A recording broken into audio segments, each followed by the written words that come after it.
అనగనగా ఒక ఊరిలో నలుగురు స్నేహితులుండేవాళ్ళు. వాళ్ళ పేర్లు టమాటా, ఉల్లిపాయ, పచ్చిమిరపకాయ, ఐస్ క్రీం. ఈ 4 మంచి స్నేహితులు. ఒకరోజు వీళ్ళు నలుగురు సినిమాకి వెళ్లారు. సినిమా చూస్తే వస్తుండగా పెద్ద వర్షం పడింది. దానితో ఐస్ క్రీం కరిగిపోయి చనిపోయింది. అది చూసి ఉల్లిపాయ, టమాటా, పచ్చిమిరపకాయ ముగ్గురూ ఏడుస్తున్నారు.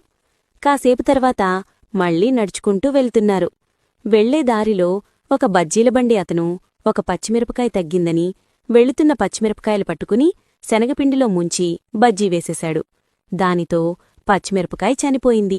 అది చూసి టమాటా, ఉల్లిపాయ నేర్చుకుంటూ ఏడుస్తూ వెళ్ళిపోయారు.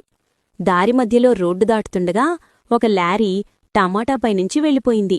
దానితో టమాటా పచక్మని చనిపోయింది. అది చూసి ఉల్లిపాయ ఏడుస్తూ ఏడుస్తూ వెళుతోంది.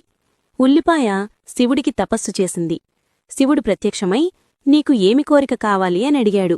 దానికి ఉల్లిపాయ, స్వామీ, ఐస్ క్రీం చనిపోతే పచ్చిమిరపకాయ, టమాటా, నేను ముగ్గురం ఏడిచాము. పచ్చిమిరపకాయ చనిపోతే టమాటా నేను ఏడిచాను. టమాటా చచ్చిపోతే నేనేడిచాను. మరి నేను చనిపోతే ఎవరేడుస్తారు అని శివుణ్ణడిగింది. అప్పుడు శివుడు ఉల్లిపాయకి ఒక వరం ఇచ్చాడు. నిన్ను ఎవరైతే కోస్తూ ఉంటారో వాళ్లు కూడా కళ్లంట నీళ్లు వస్తాయి అని వరమిచ్చాడు. అందుకని అప్పట్నుంచి ఎవరు ఉల్లిపాయ కోసినా వాళ్లకి కళ్లంట నీళ్లు వస్తాయి. Download ShareChat.